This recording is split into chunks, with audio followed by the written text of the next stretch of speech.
The wire bit deep into Max's muzzle, crusted blood matting his once proud German shepherd coat.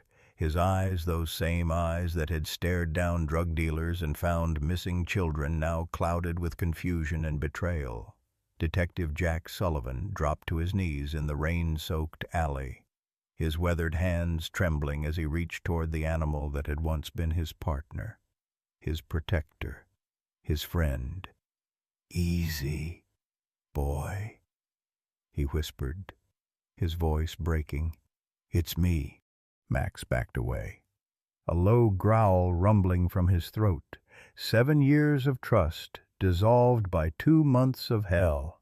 The retired K-9 officer, decorated with honors and celebrated at his retirement ceremony just 10 weeks ago, now cowered against the brick wall, his powerful frame reduced to skin and bone. "Jesus Christ," Sullivan muttered, the rain mixing with tears he wouldn't acknowledge. "What did they do to you?" Behind him, Blake Morrison, the very man Max had helped put behind bars 3 years prior, stood silently in the downpour, his hands still bearing the dirt from where he'd found the broken hero, abandoned like trash behind an abandoned warehouse on the outskirts of Oak Ridge. "I didn't know who else to call," Morrison said quietly. Max lunged suddenly, his injured body summoning one desperate burst of strength, trying to flee the humans who had become synonymous with pain. As he collapsed back to the wet pavement, Sullivan saw what the darkness had hidden: the raw, infected wound where the wire had cut through to bone. Leave a like and share your thoughts in the comments along with the city you're watching from now. Let's continue with the story. Oak Ridge, Montana sat nestled between rolling hills and pine forests, the kind of small town where folks still waved from their porches and knew the names of every police officer. It was a place where community meant something, where service was honored, and where, until recently, Detective Jack Sullivan had found purpose for 23 years of his life. Sullivan was what the old-timers called granite with a heartbeat, a man whose weathered face rarely betrayed emotion, whose hands had grown calloused from years of work, yet whose eyes held a quiet compassion that only those who knew him well could recognize. At 54, the salt had long since overtaken the pepper in his hair, and the lines around his eyes had deepened with each case, each victim, each perpetrator. Max had come to him as a gangly 1-year-old shepherd, with ears too big for his head and energy that seemed boundless. Sullivan had resisted the K-9 program initially, arguing that a good detective needed no gimmicks, but Chief Thompson had insisted, and within months, Sullivan couldn't imagine working without Max's intuitive intelligence and unwavering loyalty at his side. Together, they'd become Oak Ridge's most effective crime-fighting team. Max had located 17 missing persons, discovered drug caches worth millions, and once, in the moment Sullivan couldn't discuss without his voice catching, had taken down an armed suspect who had Sullivan in his crosshairs. The scar along Max's flank told that story better than Sullivan ever could. Dr. Emily Rodriguez had been their constant companion through it all. The town veterinarian had a no-nonsense approach to her practice that matched Sullivan's own temperament. "Animals don't need your sentiment," she often said. "They need your skill." Yet Sullivan had seen her whisper to Max during his treatments, had noticed how her clinical demeanor softened around the K-9 officer. When Max reached retirement age, the department had held a ceremony. They'd presented him with a specially made badge to honor his service, taken photographs for the local paper, and Sullivan had stood ramrod straight, fighting the lump in his throat, as his daughter Abigail's severe allergies made the one thing he wanted impossible: bringing Max home where he belonged. Instead, the Reeves family, James, Caroline, and their teenage son Nathan had stepped forward, proud to welcome a hero into their home. The retirement ceremony had been held in the Oak Ridge Community Center, decorated with blue and gold streamers and a banner reading, "Thank you for your service, Max." Sullivan had stood at attention as Chief Thompson recounted Max's achievements, listing statistics that failed to capture the true measure of the dog's service: lives saved, families reunited, criminals brought to justice. In his 7 years with the Oak Ridge Police Department, Chief Thompson had announced to the gathered crowd of officers and community members, "K-9 Officer Max has participated in over 300 operations, discovered evidence crucial to 57 convictions, and saved the lives of 3 officers, including his handler, Detective Sullivan." Sullivan had stolen a glance at Max, sitting perfectly at attention beside him, as if understanding the solemnity of the occasion. The German Shepherd's coat had gleamed under the fluorescent lights, his intelligent eyes focused on the speaker, even in retirement. Max carried himself with the dignity of a soldier. When it came time for Sullivan to speak, he'd found himself uncharacteristically at a loss for words. After clearing his throat twice, he had simply said, "This dog has more heart and courage than most people I've known. It's been an honor." Then he'd quickly stepped away from the microphone before anyone could notice the moisture in his eyes. The hardest part had come afterward, when the Reeves family approached with excited smiles. James Reeves had been a vocal supporter of the police department for years, making generous donations to the K-9 program and hosting fundraisers at his successful construction company. His wife, Caroline, worked at the local elementary school, and their teenage son Nathan had written an essay about police dogs for a school project that had been published in the local paper. On paper, they were perfect. In person, as Sullivan reluctantly handed over Max's leash, something had twisted in his gut, an instinct he couldn't name and couldn't justify. "We promised to take good care of him," Caroline had said, her hand tentatively stroking Max's head. "He's earned a comfortable retirement." Sullivan had nodded stiffly, watching as Max looked up at him with questioning eyes. "He needs exercise every day," Sullivan had instructed, his voice taking on the professional tone he used when delivering case details. "He's used to working. Don't let him get bored or he'll find his own entertainment, usually at the expense of your furniture." James had laughed, a booming sound that echoed through the now emptying community center. "Don't worry, Detective. We've got 5 acres for him to run on. He'll be living the dream." Sullivan had knelt one last time, taking Max's face between his hands. "You be good, partner," he'd whispered. "I'll come visit when I can." As the Reeves family had led Max away, Sullivan's daughter Abigail had slipped her small hand into his. At 12 years old, she understood more than she said. "I'm sorry, Dad," she'd murmured. "I wish my allergies weren't so bad." Sullivan had squeezed her hand, grateful for her compassion, even as his heart broke watching Max leave with strangers. "It's not your fault, kiddo. Some things just aren't meant to be." The first few weeks had seemed to go well. Sullivan had driven out to the Reeves property twice, watching from a distance as Max explored his new surroundings. The dog had seemed hesitant but not unhappy, following Nathan around the yard and accepting treats from Caroline's outstretched hand. The first sign of trouble had come during Sullivan's 3rd visit. Max had bounded toward him, more excited than usual, and Sullivan had noticed a thin, fresh scar above the dog's eye. When questioned, James had shrugged it off, caught himself on some fencing out back. He'd explained. "Dr. Rodriguez checked him out. Said it's nothing to worry about." Sullivan had nodded. But later that day, He'd stopped by Emily Rodriguez's clinic. "Did the Reeves bring Max in recently?" he'd asked, trying to sound casual.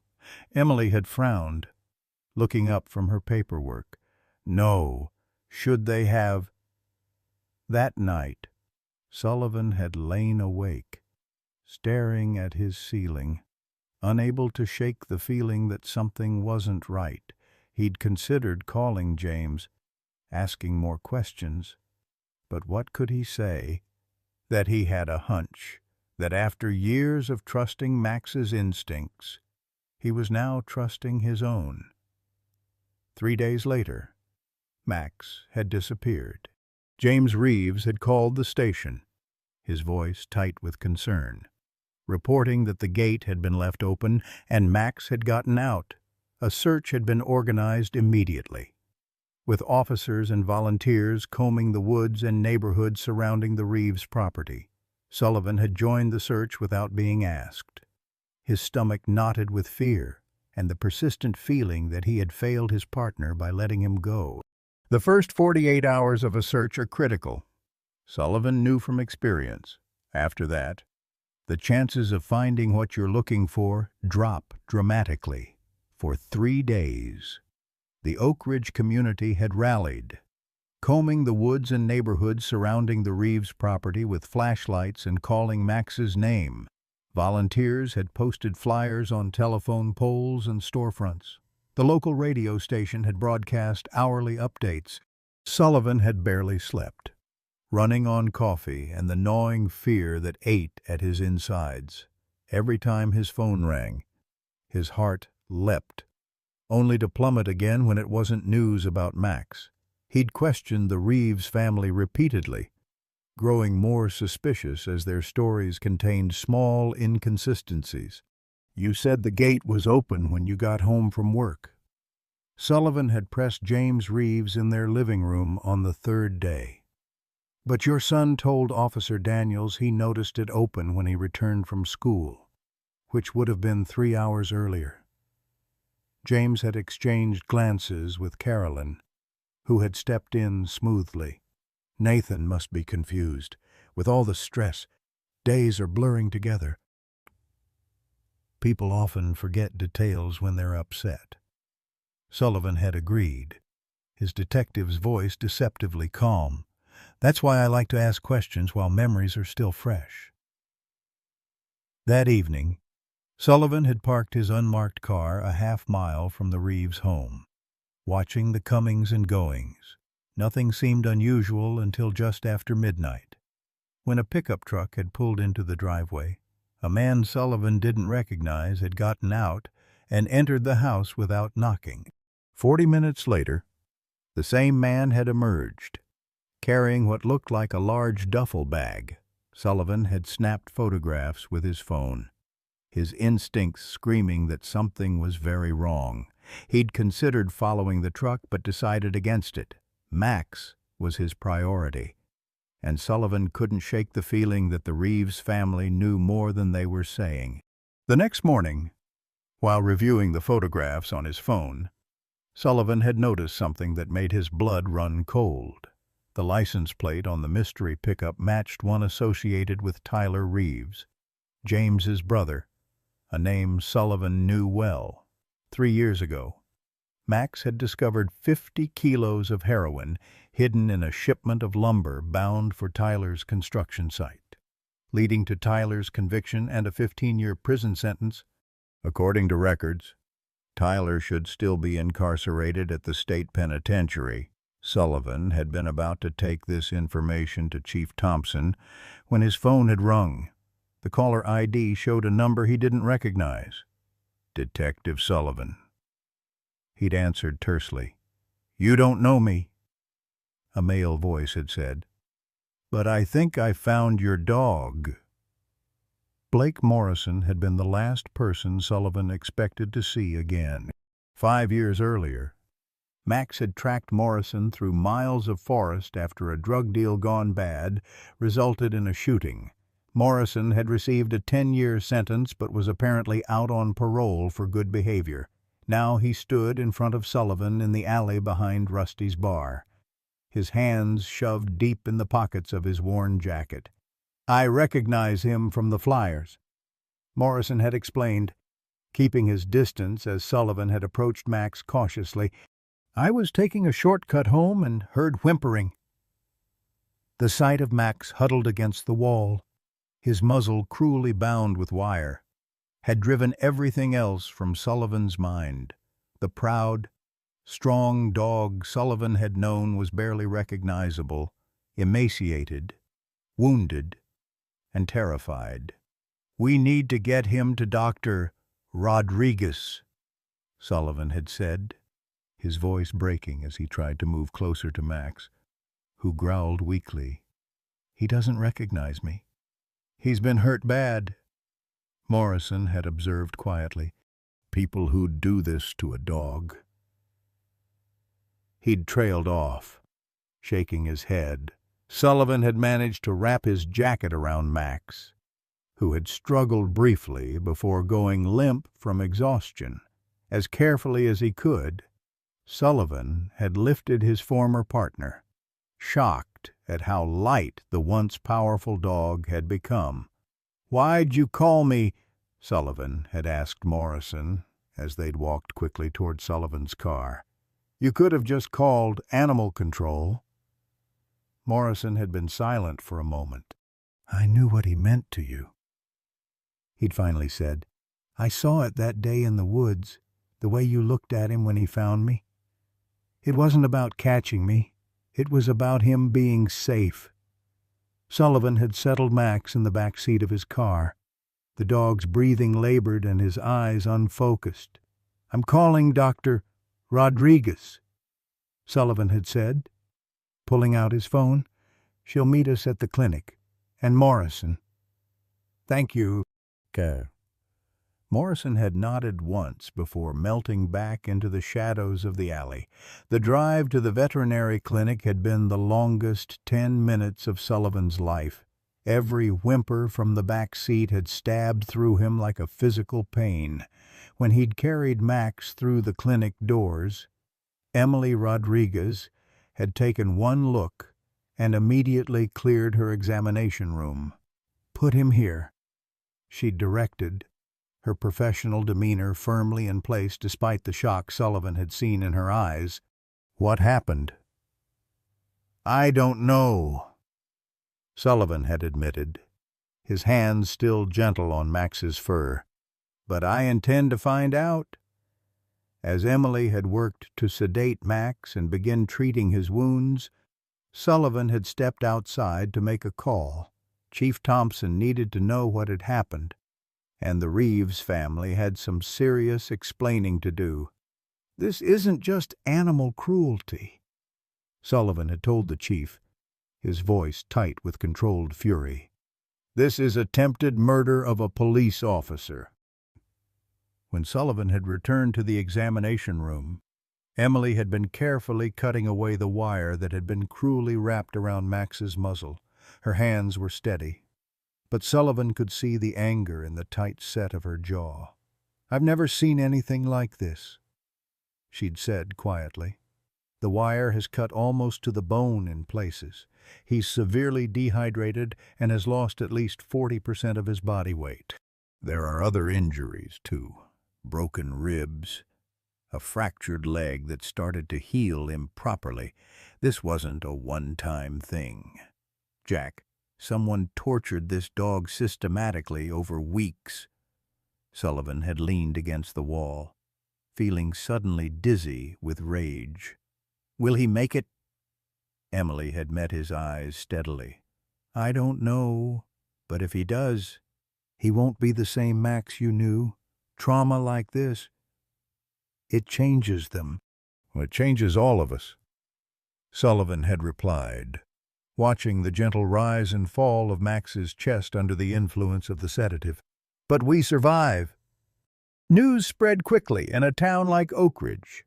By morning, word of Max's condition had reached every corner of the community. Sullivan, who had spent the night on a bench in Dr. Rodriguez's waiting room, awoke to find a dozen people already gathered outside the clinic, bringing coffee, food, and offers of support. Among them was Officer Danielle Parker, who had been a rookie when Sullivan and Max trained her in search techniques. "Chief Thompson wants you to call him," she told Sullivan quietly, handing him a cup of steaming coffee. "He says it's urgent." Sullivan nodded, the stubble on his face a testament to his vigil. "How did everyone find out a small town?" Parker replied with a shrug. "But there's something else. James Reeves was at the station first thing this morning, raising hell about you harassing his family. Says you've had a vendetta since Max went missing." Sullivan's jaw tightened. "Did he mention his brother being at his house 3 nights ago? Tyler should still be in prison for another 12 years? Parker's eyes widened. "No, he definitely didn't mention that." Inside the clinic, Dr. Rodriguez was changing Max's bandages. The dog was still heavily sedated, tubes running into his foreleg delivering fluids and antibiotics. The wire had been removed, but the damage it had caused was clearly visible. Deep, infected gouges around his muzzle that would leave permanent scars. "How is he?" Sullivan asked, his voice rough from lack of sleep. Emily straightened, pushing her dark hair away from her face. "Stable. For now. The blood work shows signs of kidney stress from dehydration. The break in his hind leg was never treated and has started healing incorrectly. I've put in a call to a specialist in Helena who might be able to help. But Jack..." She hesitated. "The physical wounds will heal. It's the psychological trauma I'm worried about. He's been through something horrific." Sullivan moved closer to the examination table, his fingers lightly touching Max's fur. "He's strong, tougher than most people I know. Even the strongest have breaking points," Emily replied, but her tone was gentle. "Look, you should go home. Get some rest. I'll call you if anything changes." Sullivan shook his head. "I left him once. Not doing it again." Outside, the crowd had grown. Local news reporters had arrived, setting up cameras and interviewing people about Max. The story was emotionally charged. A decorated police dog, betrayed and abused after years of service to the community. It touched a nerve in Oak Ridge, a town that prided itself on its values and care for its own. Sullivan pushed through the crowd, ignoring questions shouted in his direction, and climbed into his car to call Chief Thompson. "Jack." Thompson greeted him, his usually measured voice tight with strain. "How's Max?" "Hanging in there. It's bad. Michael." There was a pause before the chief spoke again. "The Reeves family has filed a formal complaint against you. They're claiming harassment, saying you've been making unfounded accusations and stalking their property." Sullivan barked out a laugh without humor. "Their adopted dog shows up tortured half to death, and I'm the problem. They're claiming they had nothing to do with it," Thompson replied. "James is suggesting that Max was taken from their property by someone with a grudge, possibly against the department." "That's convenient," Sullivan muttered. "What about Tyler Reeves? I saw him at their house." "Michael, he's supposed to be in prison." Another pause. "Tyler was released on parole 3 months ago. Good behavior. The parole board decided he wasn't a violent offender, just caught up in a bad situation." Sullivan's grip tightened on his phone. "Does his parole allow him to have contact with known drug dealers? Because I've been running background on the Reeves family. Caroline's brother Ryan was arrested twice for distribution. The charges were dropped both times due to procedural errors." "Where are you getting this information, Jack? You're not on duty, and you haven't been assigned to investigate Max's disappearance." Sullivan ignored the question. "I want to bring the Reeves in for questioning. All of them, including Tyler. Max didn't tie himself up with wire and starve himself. Someone did this to him. And the Reeves family are the logical starting point."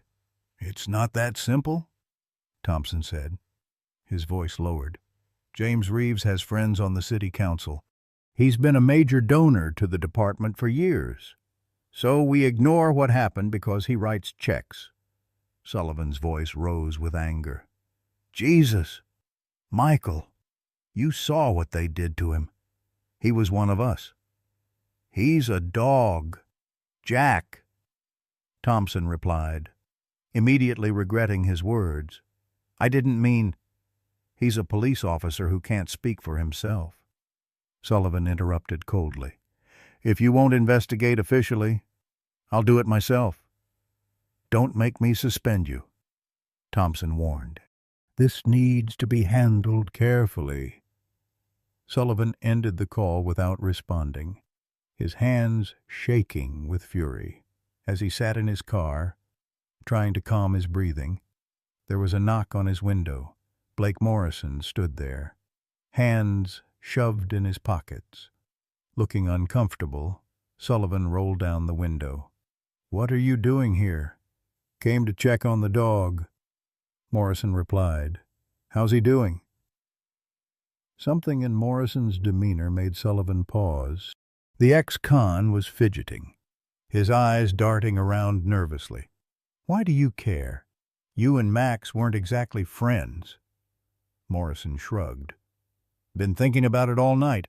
That dog was just doing his job when he caught me. Doesn't deserve what happened to him. He hesitated. Look, I heard some things. Inside, you learn to listen. Sullivan's interest sharpened. What kind of things about the Reeves family? They're not what they seem. Tyler's been running drugs since he got out, using his brother's construction business as cover. There's talk that someone in the department is on the payroll, looking the other way. Sullivan's mind raced. If what Morrison was saying was true, it would explain why charges against Caroline's brother had been dropped, why Tyler was out on early parole despite a 15-year sentence for major drug trafficking. Why are you telling me this? Sullivan asked, studying Morrison's face. What's in it for you? Morrison was quiet for a moment. I did my time, came out wanting a different life, but in a town like this, with a record like mine, nobody gives you a second chance. His eyes met Sullivan's. That dog found me when nobody else could. Figure I owe him one. Inside the clinic, a commotion erupted.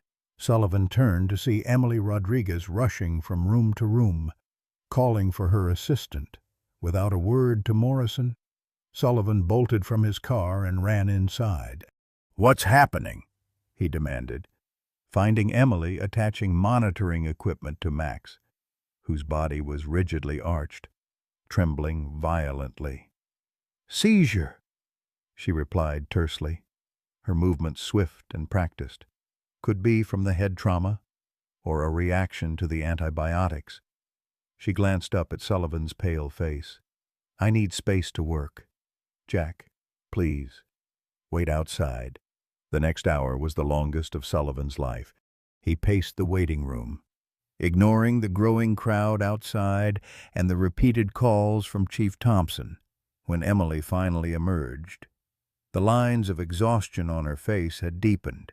He's stabilized, she told Sullivan, but he's not out of the woods. The seizure put additional stress on his system when he was already compromised. Sullivan sank into a chair, his head in his hands. I should have checked on him more, should have followed my gut when something felt off. Emily sat beside him, her hand lightly touching his shoulder. This isn't your fault, Jack. You couldn't have known. It's my job to know, he replied bitterly, to protect. As they sat in silence, Sullivan's phone buzzed with a text message from an unknown number. Storage Unit 47, Oak Ridge Self-Storage, key under the blue rock by the gate. Evidence you want is inside. Destroy this message.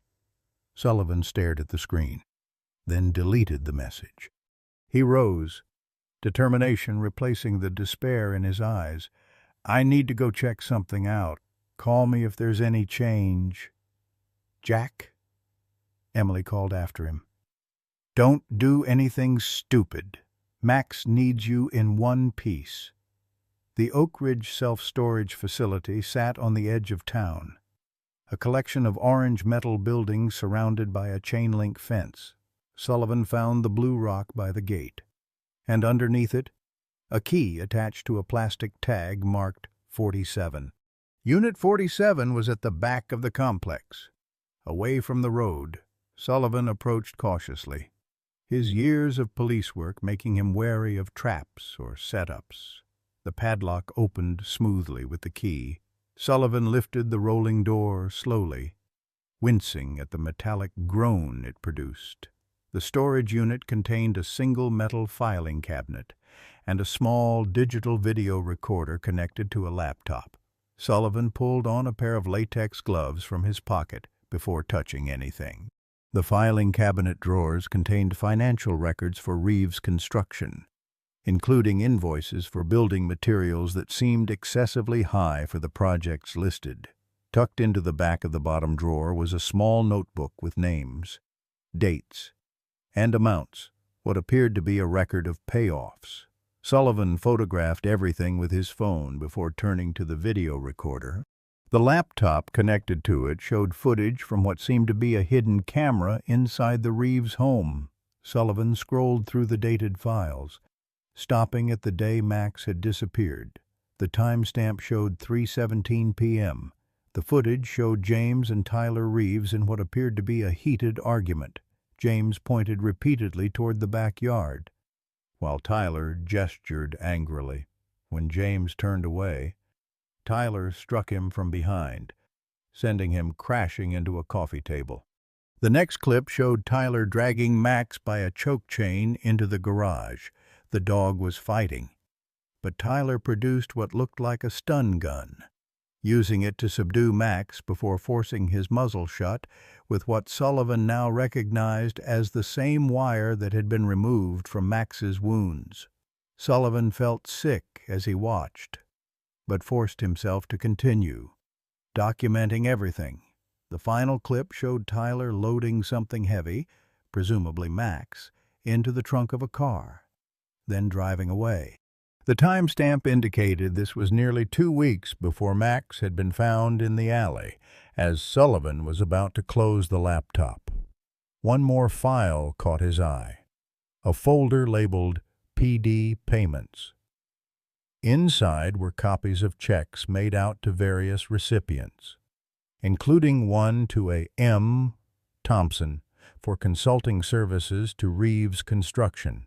The dates corresponded with key decisions made by the department regarding drug enforcement priorities in Oak Ridge. Sullivan sat back, his mind racing.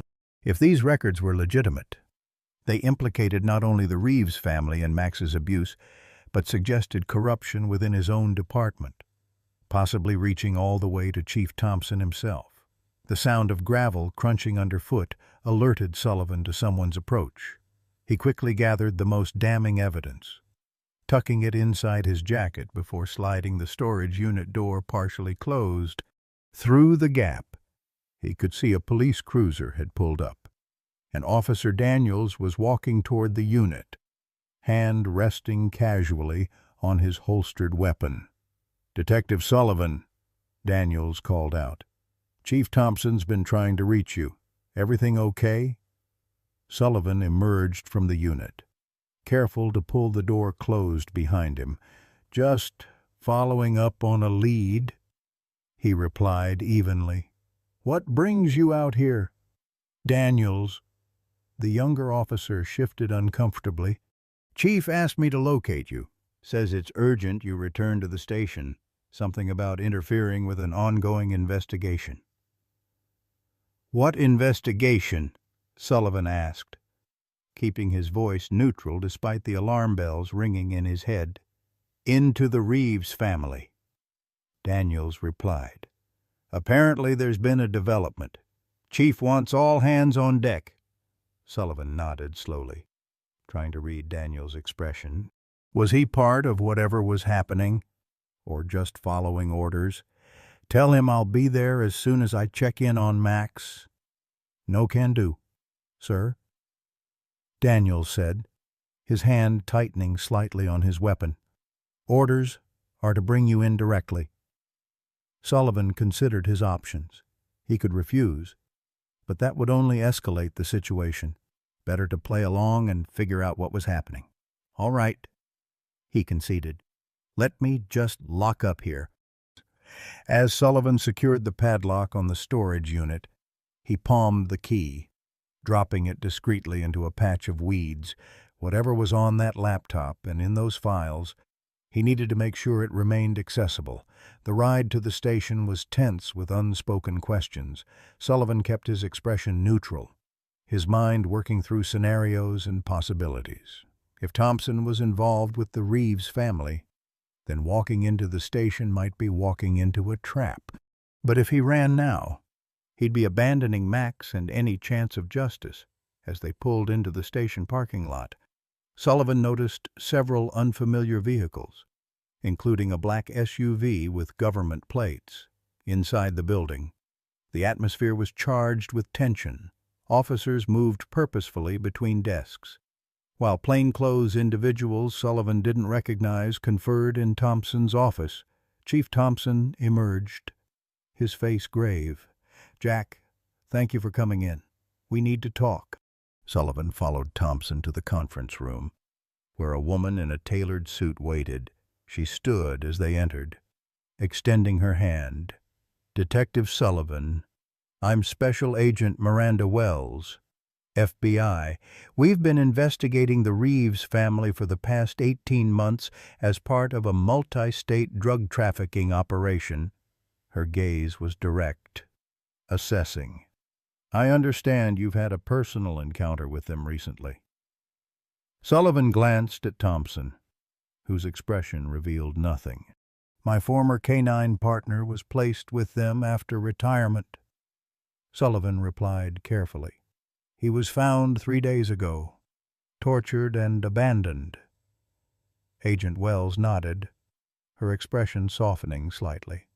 "We're aware of the situation with the dog. In fact, it may have inadvertently accelerated our investigation." She gestured to the chair across from her. "Please, sit down. We have a lot to discuss." The conference room of the Oak Ridge Police Department fell silent as Special Agent Wells spread photographs across the table. Sullivan recognized the faces of James and Tyler Reeves, along with several other individuals he'd seen around town. A complex web of connections was mapped on a large chart, showing money flows, drug shipments, and hierarchical relationships. At the center of it all was a name Sullivan didn't recognize: Victor Castillo, the head of a drug cartel, with operations spanning from Mexico to Canada. The Reeves family has been laundering money for Castillo's organization for at least 5 years. Agent Wells explained, her finger tracing connections on the chart. James's construction business provided the perfect cover: large cash investments, material purchases that never actually happened, subcontractors that don't exist. Sullivan's eyes narrowed as he studied the chart. And Tyler. He was convicted 3 years ago on drug charges. Tyler was a mid-level distributor until his arrest. Wells confirmed. After his conviction, we expected the local operation to collapse, but instead, it evolved. James stepped up, became more careful, more sophisticated. We believe Tyler's early parole was arranged through bribes to key officials. Chief Thompson shifted uncomfortably in his chair. "You're saying this has been happening in my town for years, and we missed it." Wells gave him a measured look. "Or someone ensured you missed it." Sullivan pulled the documents he'd collected from the storage unit from inside his jacket and placed them on the table. Like someone named M. Thompson receiving consulting payments from Reeves Construction. The room temperature seemed to drop 10 degrees. Chief Thompson's face flushed red, then drained of color entirely. "What the hell is this?" "Jack, found it in a storage unit about an hour ago," Sullivan replied evenly, "along with footage of Tyler Reeves torturing Max and financial records suggesting widespread payoffs." Agent Wells quickly gathered the documents, her expression professionally neutral, despite the tension crackling between the two men. "Where exactly did you find these?" Sullivan explained about the text message and the storage unit, watching Thompson's reactions carefully. The chief's shock appeared genuine, but Sullivan had seen too many skilled liars in his career to take anything at face value now. "It's not me," Thompson said finally, his voice tight. Thompson is my brother, Martin. He does legitimately work in construction consulting, but I never connected." He trailed off, the implications settling heavily on his shoulders. "We'll need to verify all of this," Wells said, sliding the documents into an evidence bag. "In the meantime, this development changes our approach. The fact that Tyler Reeves specifically targeted a police K-9 suggests they know we're closing in. They're sending a message." Sullivan's hands clenched into fists, "using Max as a warning."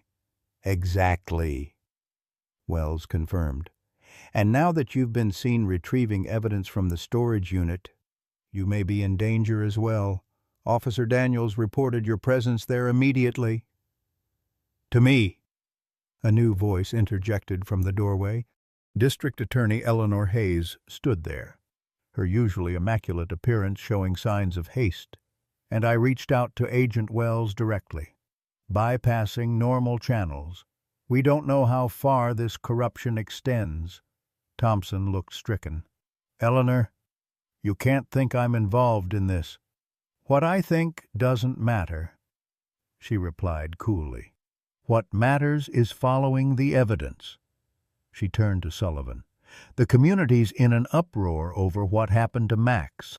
We've received hundreds of calls demanding justice, media requests from national outlets, and enough volunteer support to form a small army."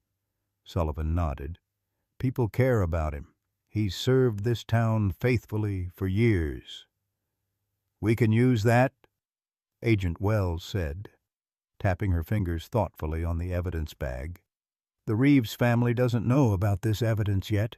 They'll be watching for fallout, waiting to see if their warning was heeded. We need to give them something to see." "A public hearing," D.A. Hayes suggested, understanding immediately. "The community's demanding accountability for what happened to Max. We announce an inquiry into the K-9 program's retirement protocols. Put the spotlight squarely on the department's handling of the situation, while you continue your investigation behind the scenes." Sullivan finished. Seeing where this was heading, Wells nodded. "Exactly. It gives us cover to investigate more thoroughly without alerting Castillo's organization that we're closing in on their entire operation." "And Max becomes the center of attention," Thompson added, understanding dawning on his face. "Everyone will be watching what happens to him, not what we're doing elsewhere." Sullivan stood abruptly, his chair scraping against the floor. "You want to use him as bait after everything he's been through." "Not bait," Wells clarified quickly.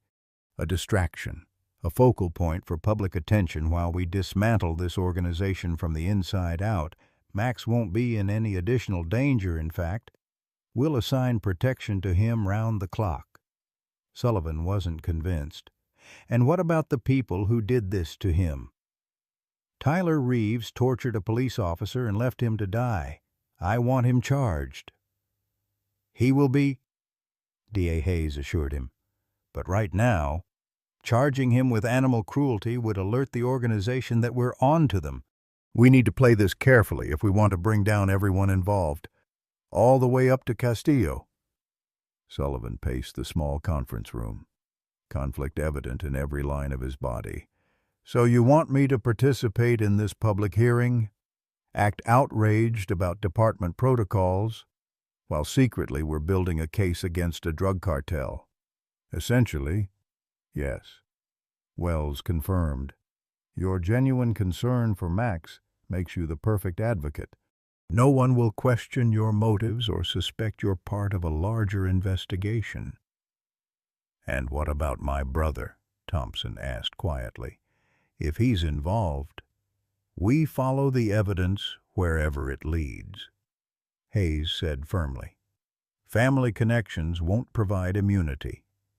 The four of them fell silent, each contemplating the complexities of what lay ahead.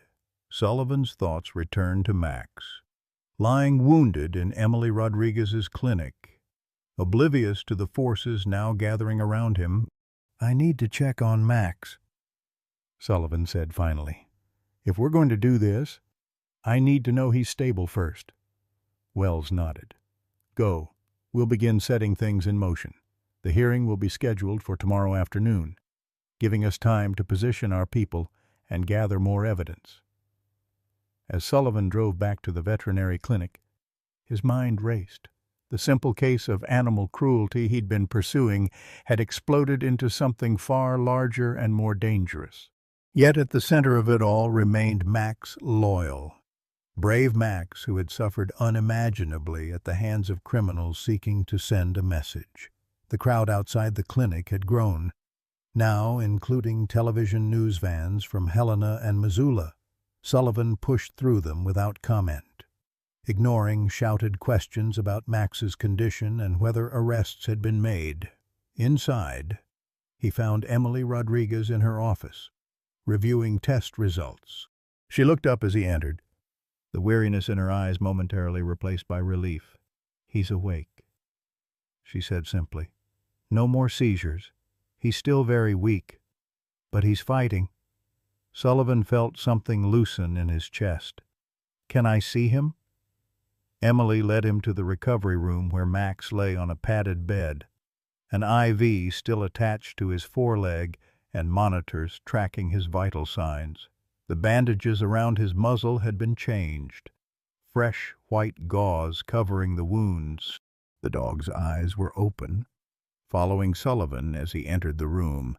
Hey, partner, Sullivan said softly, kneeling beside the bed. You're looking better.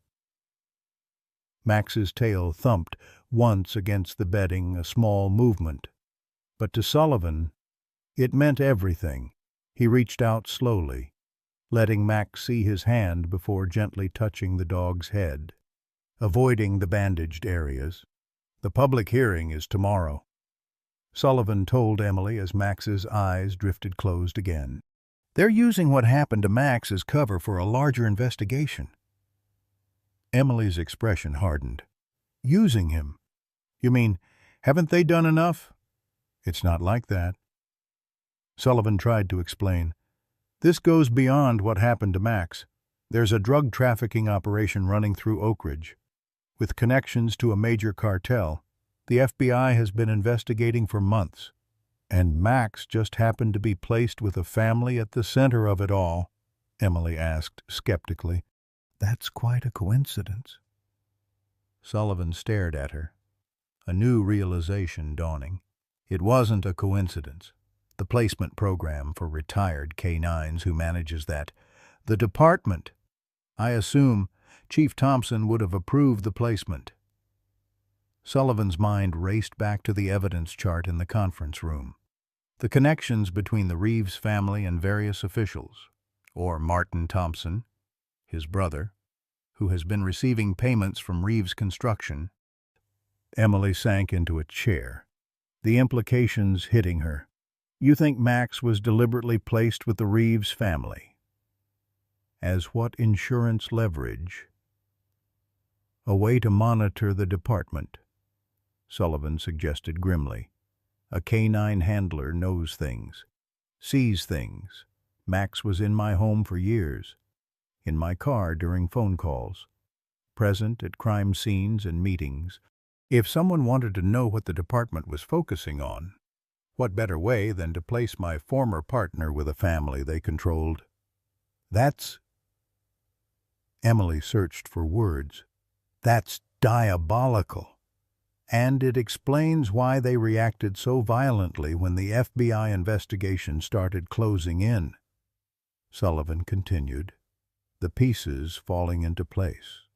They assumed Max had been placed with them as part of an undercover operation. Tyler tortured him trying to find out what we knew. Emily's hands trembled slightly as she checked Max's IV. A dog can't tell them anything. They weren't thinking rationally, Sullivan replied. Drug organizations get paranoid when they feel threatened, and Max represented everything they feared law enforcement: detection, exposure. A knock at the door interrupted them. Blake Morrison stood awkwardly in the doorway, holding a small paper bag. "Sorry to bother you," he said, his eyes going to Max. "I brought something that might help. Dog treats. Special ones with extra protein. My sister's a veterinary assistant in Bozeman. Says they help recovery." Sullivan studied Morrison, still uncertain about the man's motives, but grateful for his role in finding Max. "Thank you. They'll come in handy when he's eating normally again." Morrison nodded, placing the bag on a nearby counter. "How's he doing?" "Better," Emily replied, her professional demeanor returning. "His vitals are stabilizing, and he's showing more awareness. The road to recovery will be long, but he's past the most critical stage." Morrison seemed genuinely relieved. "Good. That's good." He hesitated, then added, "I heard they're holding some kind of public hearing tomorrow about what happened to him." Sullivan exchanged glances with Emily, wondering how widely this information had spread. News travels fast. "Always does here." Morrison agreed. "The whole town's talking about it. People are angry. They want someone to pay for what happened to him." "They will," Sullivan assured him, though he couldn't share the details of the larger investigation. "Justice may work slowly, but it does work." Morrison seemed about to say something else when his phone buzzed. He checked it, his expression changing subtly. "I should go. Just wanted to check on him." After Morrison left, Sullivan turned back to Emily. "The hearing tomorrow will be intense. Every news outlet in Montana will be there, and the FBI will be watching for reactions from the Reeves family and their associates." Emily's eyes remained on Max. "And what about him? Will he have to be there? Parades around like some kind of exhibit?" Sullivan shook his head firmly. "Absolutely not. Max stays here. Recovering, D.A. Hayes wants to use his story, not exploit him further." "Good," Emily said, her voice softening as she watched Max sleeping. "Because I'm not sure how much more he can take.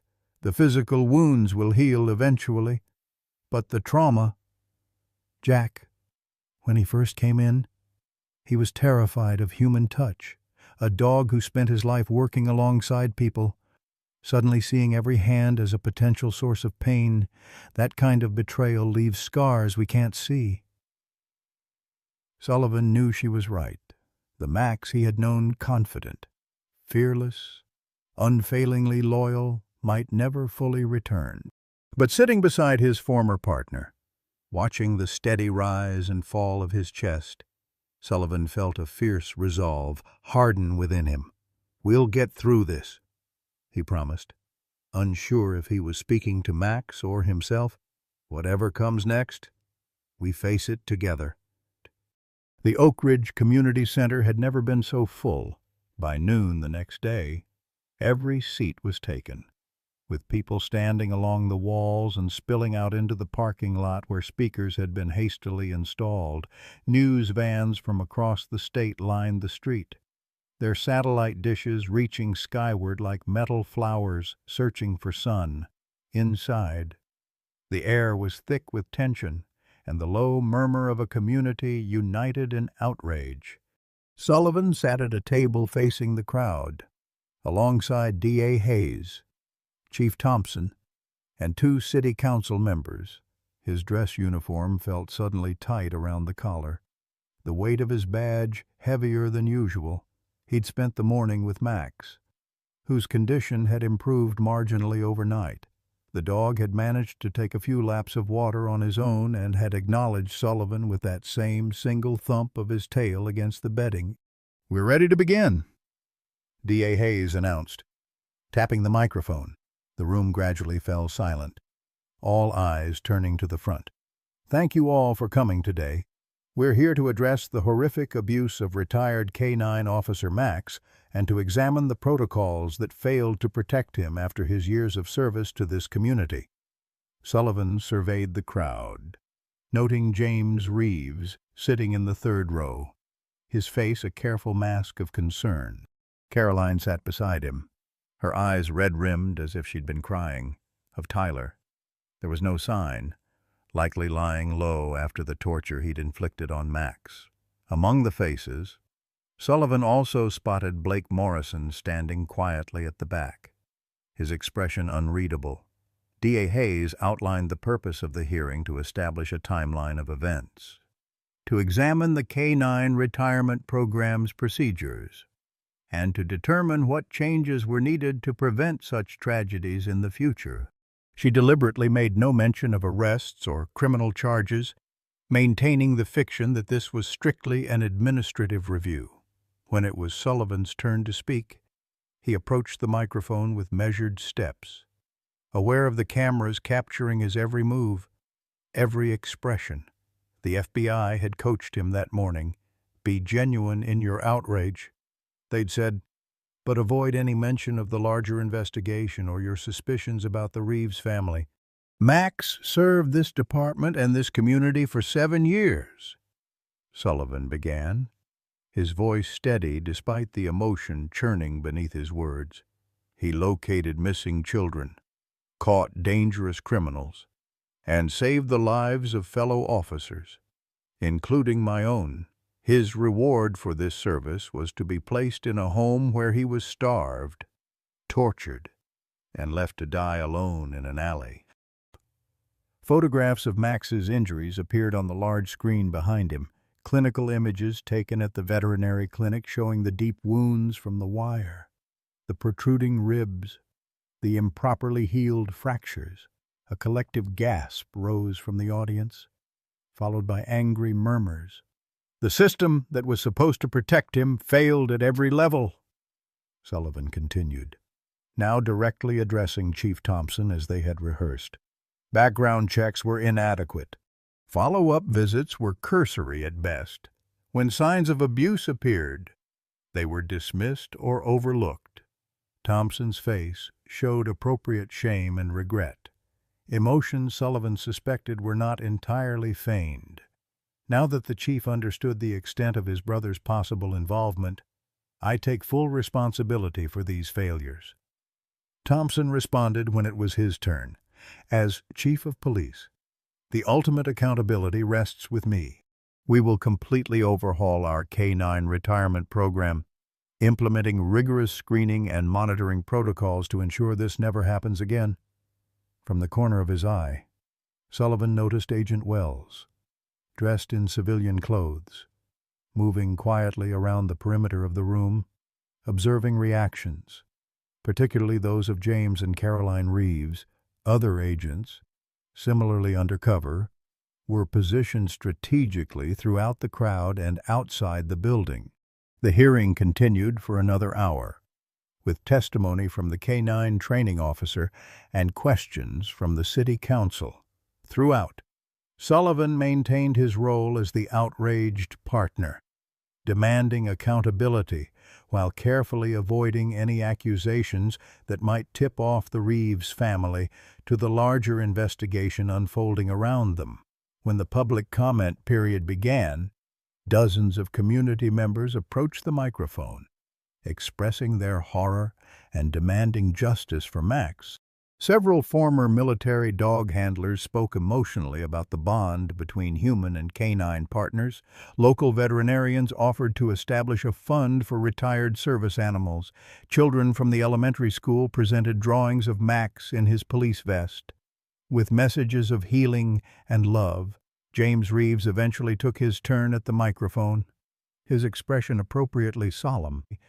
"My family and I are devastated by what happened to Max after he disappeared from our property," he said, his voice catching convincingly. "We searched for days. We loved him like a member of our family during the short time he was with us. Whoever did this terrible thing must be brought to justice." Sullivan felt his jaw tighten, watching the performance with disgust. Beside him, D.A. Hayes placed a warning hand on his arm, a reminder to maintain his composure. As the hearing was drawing to a close, Sullivan's phone vibrated with a text from Emily Rodriguez. "Come to the clinic immediately. Emergency with Max." Sullivan's heart lurched. He showed the message discreetly to D.A. Hayes, who nodded, understanding the genuine panic in his eyes. "We need to wrap this up," she murmured to the council chair. "Sullivan has an emergency." The council chair quickly brought the hearing to a conclusion, promising a full report and recommendations within the week. As the crowd began to disperse, Sullivan slipped out a side door, avoiding the press and making directly for his car. The drive to the clinic was a blur, his mind racing with possibilities. Had Max taken a turn for the worse? Had the Reeves family somehow gotten to him? Realizing the dog's survival threatened their operation. When Sullivan burst through the clinic doors, he found Emily Rodriguez waiting for him, her face pale. "It's his heart," she said without preamble.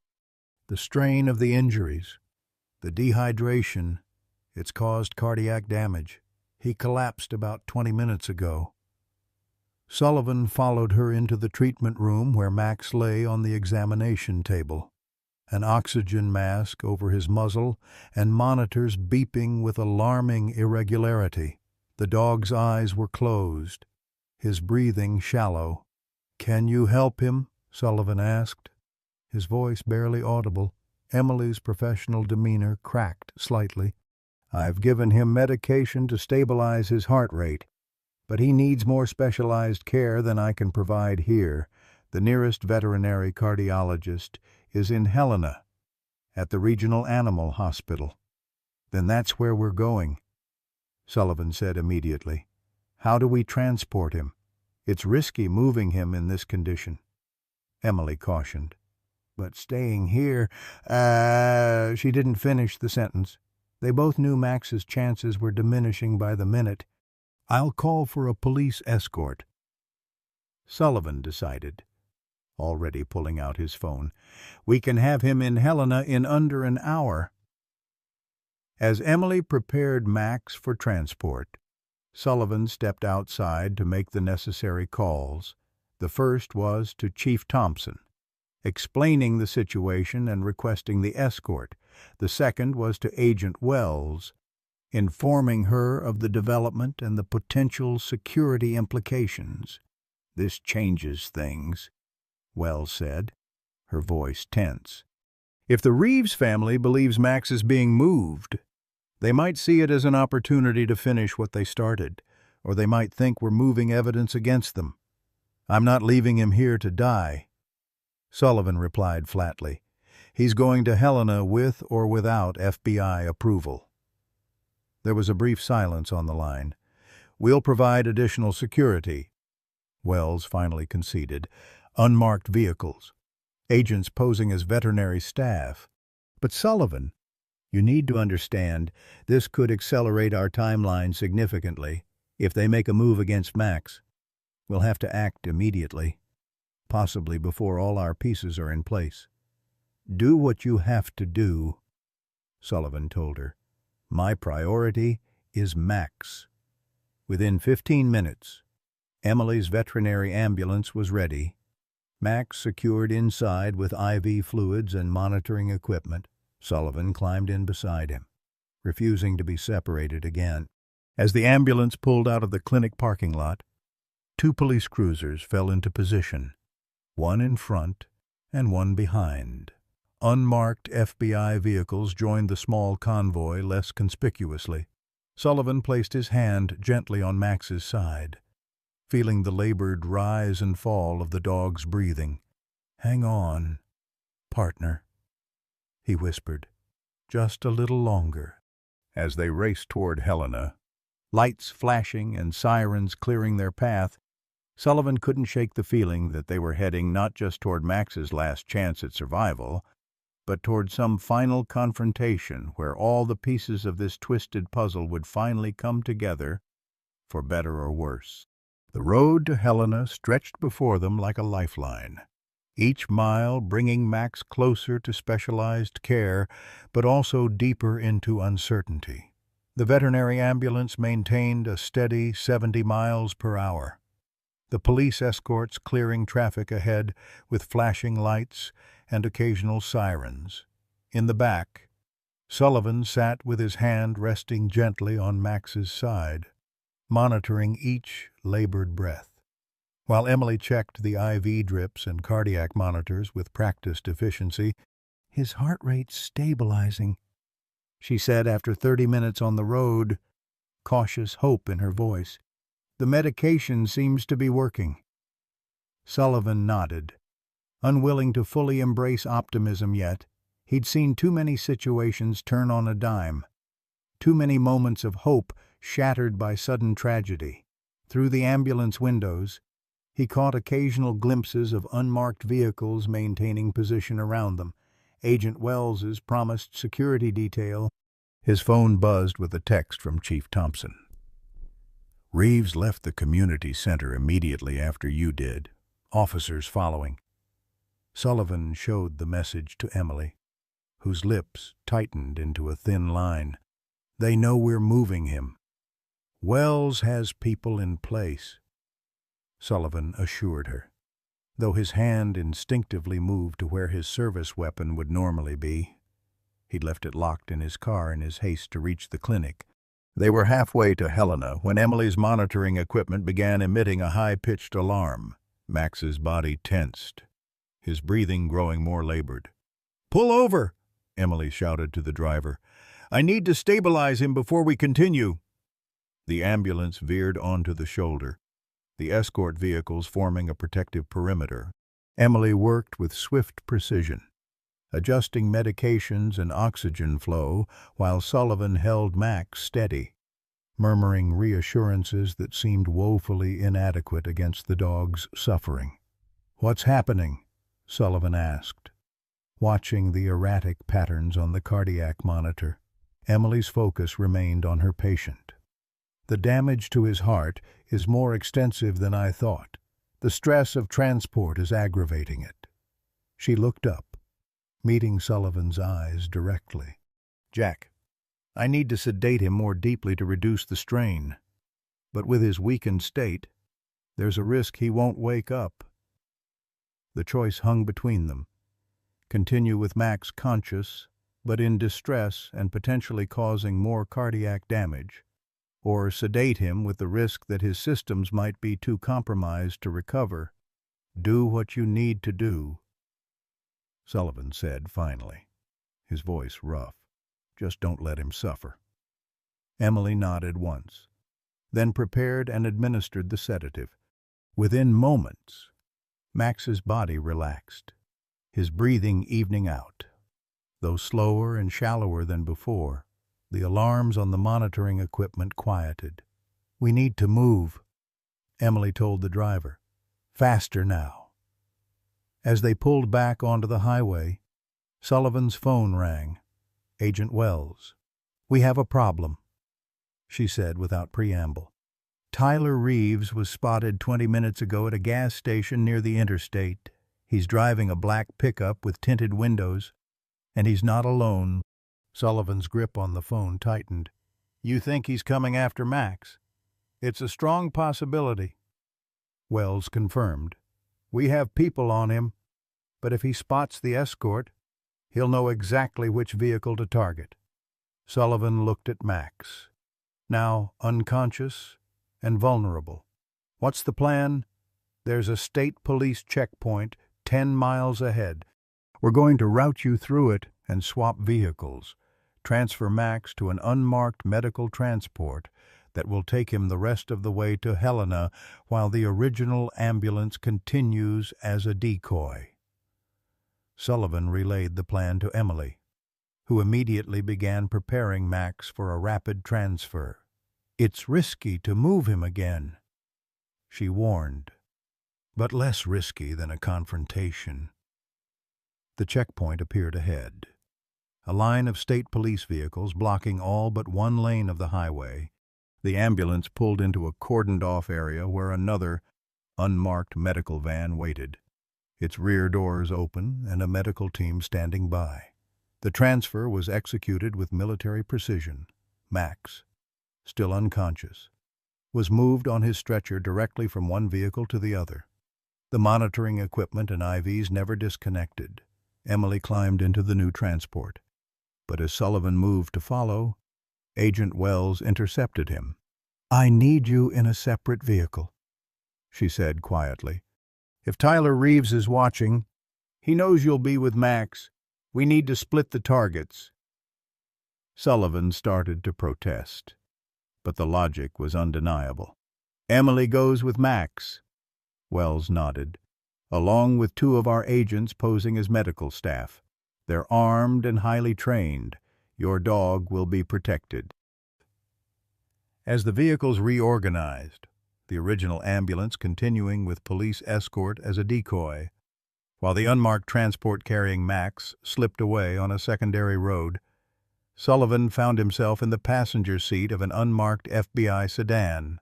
Agent Wells drove, her eyes constantly checking the mirrors. "We've located James Reeves," she informed him as they took yet another turn onto an even smaller county road. "He's at home, apparently unaware that his brother has gone rogue. We have people watching the house, ready to move the moment we have enough to make an arrest stick." Sullivan stared out the window at the passing Montana landscape, torn between his need to be with Max and the grim satisfaction of knowing the net was closing around the Reeves family. "Tyler's the one who tortured Max," he said, his voice hard. "I want him most of all, and he's the one most likely to do something desperate right now." Wells agreed. "Our people lost him briefly near the checkpoint. He's in the wind, but not for long." Sullivan's phone rang again, a number he didn't recognize. He answered cautiously, putting it on speaker for Wells to hear. "Detective Sullivan?" The voice was unfamiliar, male, with a slight accent Sullivan couldn't place. "I understand you're very attached to your former partner. It would be a shame if anything happened to him on the way to Helena." Sullivan's blood ran cold. Wells was already signaling to another agent in the following car, mouthing, "Trace the call." "Who is this?" Sullivan demanded. Playing for time, a low chuckle came through the speaker. "Someone who appreciates loyalty. Your dog was very loyal. Did you know that even under the most intense persuasion, he revealed nothing impressive?" Sullivan fought to keep his voice steady. "What do you want?" "The evidence you collected from the storage unit. All of it. The originals. Not copies. You have 1 hour to deliver it to the observation point at Bear Creek Falls. Alone. If you involve the FBI, and yes, I know they're with you now, your dog won't make it to Helena alive." The call ended abruptly. Wells immediately pulled the car over, grabbing her secure radio to alert her team. "How did they know about the storage unit?" Sullivan demanded. "About the evidence." Wells' expression was grim. "We have a leak. It has to be someone inside the department or the FBI task force." She turned to face Sullivan directly. "It wasn't a random storage unit, was it? Someone wanted you to find that evidence? Someone who knew exactly what was happening but couldn't come forward directly?" Sullivan's mind raced back to the text message that had directed him to the storage unit, to Blake Morrison appearing at critical moments, to the careful way the evidence had been arranged. Morrison, he realized aloud. Blake Morrison has been feeding me information, steering me toward the evidence. The ex-con Max helped put away, Wells asked. Brow furrowed. Why would he help? I don't know, Sullivan admitted, but he's been there every step of the way, always on the periphery. Wells was already making calls, directing agents to locate Morrison immediately. Meanwhile, the secure radio crackled with updates. The medical transport with Max had arrived safely at the veterinary hospital in Helena, with no sign of pursuit. The decoy ambulance, however, had spotted a black pickup following at a distance. They're tracking both, Wells concluded. They don't know which vehicle actually has Max. Sullivan checked his watch. I have less than an hour to get to Bear Creek Falls with evidence I don't have. We're not letting you meet with them, Wells said firmly. It's obviously a trap. If we don't play along, they'll go after Max at the hospital. Sullivan countered. We need to buy time for your team to secure him completely and to figure out who the leak is. Before Wells could respond, Sullivan's phone chimed with a text message. Storage Unit 47. There's more you didn't find. Go alone. Trust no one in the department. The BM. Sullivan showed the message to Wells, who immediately began coordinating with her team. We'll set up surveillance at the storage facility and at Bear Creek Falls. If Morrison is there, we'll bring him in. If Tyler Reeves shows up at either location, we'll take him down. And I go to the storage unit, Sullivan stated rather than asked. Wells hesitated. It's dangerous. If Morrison is working with the Reeves family, this could be part of the trap. Or he could be the key to unraveling all of this, Sullivan pointed out. Either way, Max is the priority. The longer we keep them focused on me and the evidence, the safer he'll be. After a tense discussion, a compromise was reached. Sullivan would return to the storage unit with a concealed wire and backup nearby but not visible. Wells would coordinate simultaneous surveillance at Bear Creek Falls and the veterinary hospital in Helena, ready to move at the first sign of trouble. As they prepared to split up, Sullivan's phone buzzed with a message from Emily. He's stable. Specialists working on him now. Where are you? Sullivan replied simply. Finishing what we started. Keep him safe. Then, checking his concealed weapon and the wire now hidden beneath his shirt, Sullivan headed back toward Oak Ridge and the storage unit where this tangled web had first revealed itself, uncertain whether he was walking into answers or an ambush. But knowing that Max's life still hung in the balance, the storage facility stood quiet in the late afternoon sun, shadows lengthening across the rows of orange doors. Sullivan approached Unit 47 carefully, aware of the FBI agents positioned discreetly throughout the complex. He found the key where he had dropped it earlier, still nestled in the patch of weeds near the unit's door. The padlock opened with a metallic click that seemed unnaturally loud in the stillness. Sullivan drew his weapon before raising the rolling door, stepping back as it rattled upward to reveal the interior. The filing cabinet and laptop remained untouched, but a new addition sat in the center of the floor, a sealed cardboard box with Sullivan written across the top in black marker. I've got a package, Sullivan murmured for the benefit of the agents listening through his wire. Proceeding with caution. He approached slowly, scanning for tripwires or other booby traps before kneeling beside the box. It wasn't sealed with tape, simply folded, closed. Sullivan used his pen to lift one flap, then another, finally revealing the contents, a thick manila envelope and a digital voice recorder. Sullivan removed both items carefully. The recorder had a post-it note attached, "Play me first." He pressed the button, and Blake Morrison's voice filled the small storage unit. "Detective Sullivan, if you're hearing this, I'm either dead or close to it. The Reeves family made me as an informant this morning.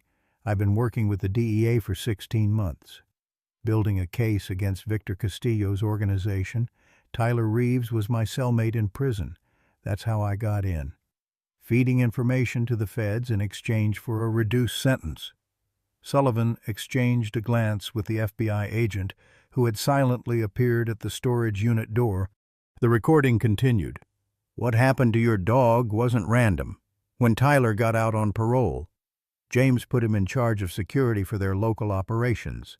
Tyler suspected someone was informing, correctly, as it turns out, and began looking for leverage against potential threats.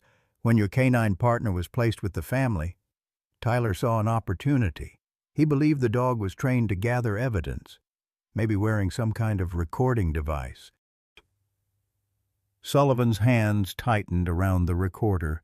The idea that Max had suffered because of such a paranoid delusion made his stomach turn. "In the envelope, you'll find everything you need to bring down the entire organization. Bank records, photos, names of corrupt officials, including Martin Thompson and Judge Wallace Peterson, who signed off on Tyler's early parole. There's also evidence clearing Chief Thompson. He wasn't involved, just blind to what his brother was doing." Morrison's voice grew more urgent. "Tyler's gone rogue. The call you received wasn't authorized by Castillo. Tyler's desperate. Knows his mistakes could bring the whole operation down. Castillo's enforcers are already in Oak Ridge looking for him. You need to move fast, Sullivan, and I'm sorry about your dog. He didn't deserve what happened to him." The recording ended.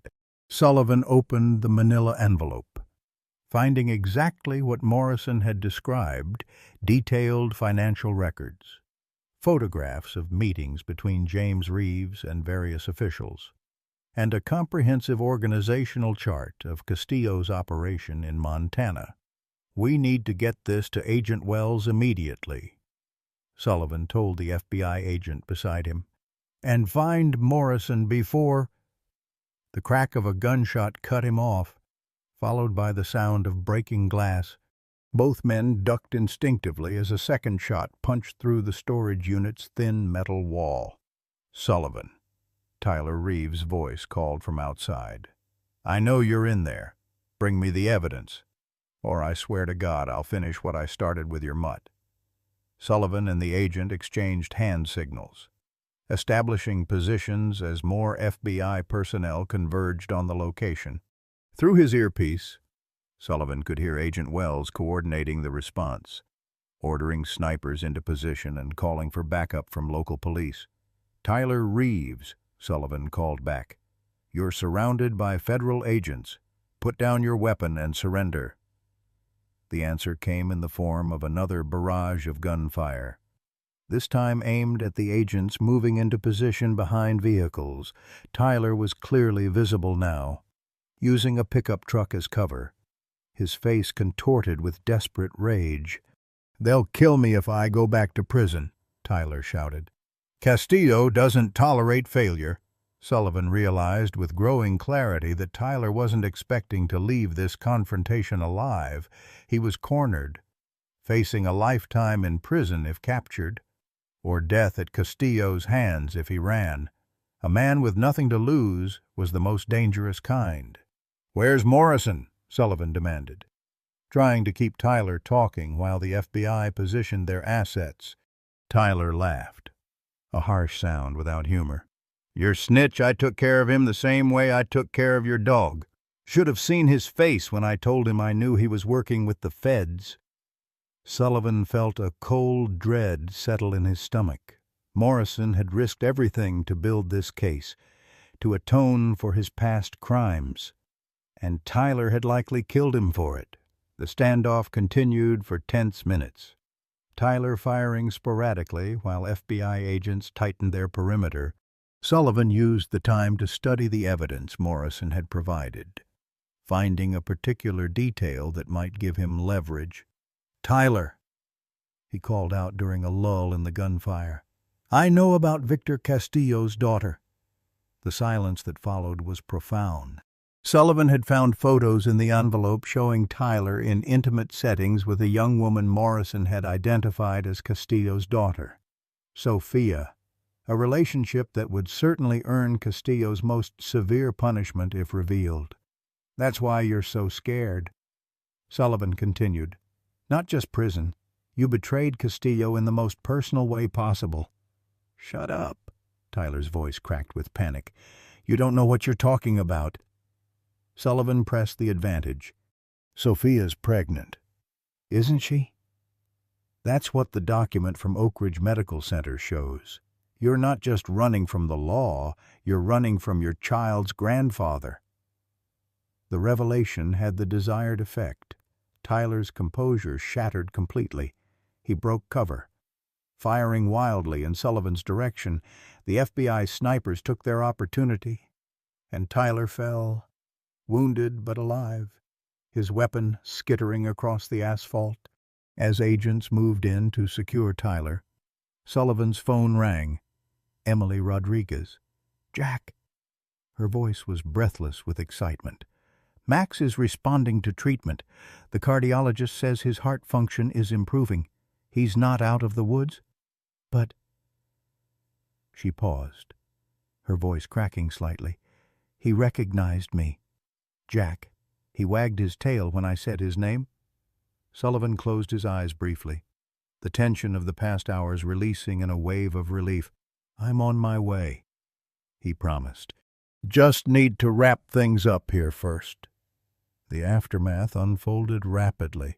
Tyler Reeves, treated for a shoulder wound, was taken into federal custody, facing charges of attempted murder of a federal officer, animal cruelty, drug trafficking, and a host of related crimes.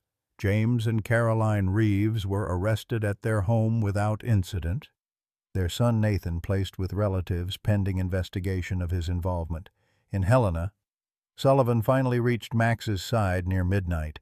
The dog lay in a specialized veterinary hospital bed, monitors still beeping steadily, but his eyes were open, alert in a way Sullivan hadn't seen since before his retirement.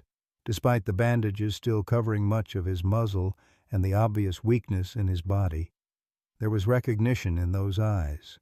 "Hey, partner," Sullivan said softly, kneeling beside the bed.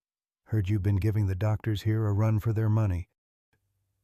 Max's tail thumped weakly against the bedding, once, twice, 3 times. His eyes never left Sullivan's face. Emily stood nearby, exhaustion evident in the shadows beneath her eyes, but satisfied with her patient's progress. "The cardiologist says the damage isn't as extensive as we feared. With proper medication and rest, he should recover most of his heart function." "And the other injuries?" Sullivan asked, gently stroking the uninjured part of Max's head. "The wounds from the wire will leave scars," Emily acknowledged, "and the broken leg will need additional surgery once he's stronger, but physically, he should make a full recovery." She didn't mention the psychological scars, the trauma that might never fully heal. She didn't need to. Sullivan could see it in the way Max still flinched slightly at unexpected movements, in the wariness that hadn't been there before. "Blake Morrison is dead," Sullivan told her quietly. "Tyler Reeves killed him this morning. After the hearing, he was an undercover informant for the DEA, building a case against the Castillo cartel. All this time, he was trying to make amends for his past." Emily closed her eyes briefly. "So that's why he brought Max those special treats. He was trying to help, in his own way." "He saved Max twice," Sullivan said, "first by finding him in that alley, then by leaving the evidence we needed to bring down the people who hurt him." Outside the hospital room, Agent Wells appeared. She'd traded her tactical gear for a simple blazer and slacks, though the alertness in her eyes remained unchanged. "The entire network is unraveling," she informed Sullivan. "Tyler's talking, trying to cut a deal. James Reeves is still maintaining his innocence. But with the evidence Morrison collected, he doesn't stand a chance. We've already arrested Martin Thompson and Judge Peterson. More will follow." Sullivan nodded, his focus still primarily on Max. "And Chief Thompson, cleared of any involvement. Though he'll likely resign over the scandal, his brother deceived him, used their relationship to gain access to department information." Wells studied the injured dog thoughtfully. "The vet says Max will recover. Physically, yes." Sullivan confirmed. "The rest will take time." Wells seemed to understand the unspoken concern. "We've been authorized to cover all his medical expenses as part of the case, and, She hesitated. "There's a commendation being prepared. For Max, the director feels it's important to recognize his service and his suffering." Sullivan almost smiled at the bureaucratic response to what had happened, as if a certificate or medal could somehow balance the scales against Max's trauma, but he understood the gesture for what it was, an acknowledgment of worth, of value. "What about me?" Sullivan asked suddenly. "I'm still not sure what happens next." Wells raised an eyebrow. "That depends. The department will need rebuilding after this. Someone with integrity, someone the community trusts, will need to step up." Sullivan shook his head. "I'm not interested in being chief." "Then what do you want?" Detective Wells asked simply. Sullivan looked down at Max, who had drifted into sleep, his breathing steadier now, more peaceful. "Time," he answered finally. "Time to help him heal. Time to figure out where we go from here." Emily stepped forward, her hand lightly touching Sullivan's shoulder. "Your daughter's allergies," she said. "I've been researching treatments. There are new protocols showing promising results for pet allergies specifically. It might be worth exploring." Sullivan stared at her, hope cautiously stirring. "You think it could work?" "I think," Emily replied carefully, "that after everything that's happened, you and Max deserve the chance to try." As night settled fully over Helena, Sullivan remained by Max's side, watching the rise and fall of his breathing, cataloging each small improvement. The road ahead would be long and uncertain, with physical therapy, psychological healing, and countless adjustments to their new reality. But for the first time since finding Max in that alley, Sullivan allowed himself to envision a future, one where justice had been served, where corruption had been exposed, and where, perhaps, Max could finally come home where he belonged, in a world that often forgets its heroes. Max's story reminds us that loyalty shouldn't be disposable. This German Shepherd gave 7 years of unwavering service finding missing children, catching dangerous criminals, and saving lives only to be betrayed when he needed protection most. As we age, many of us understand what it means to feel set aside after years of dedicated work. Max's journey speaks to our deepest fears about vulnerability and abandonment, but also to our highest hopes for justice and redemption. Detective Sullivan's unwavering commitment to his partner echoes the bonds we've forged throughout our lives with colleagues, with friends, with the faithful companions who've stood beside us through good times and bad. The scars Max carries will never fully heal, just as our own life experiences have left their permanent marks. But his story doesn't end with tragedy. It reminds us that second chances are possible, that loyalty deserves loyalty in return, and that even in our twilight years, we can still fight for what matters. still heal, and still find our way home to where we truly belong. Max's journey is our journey, scarred but undefeated, wounded but still fighting, forever changed but never broken.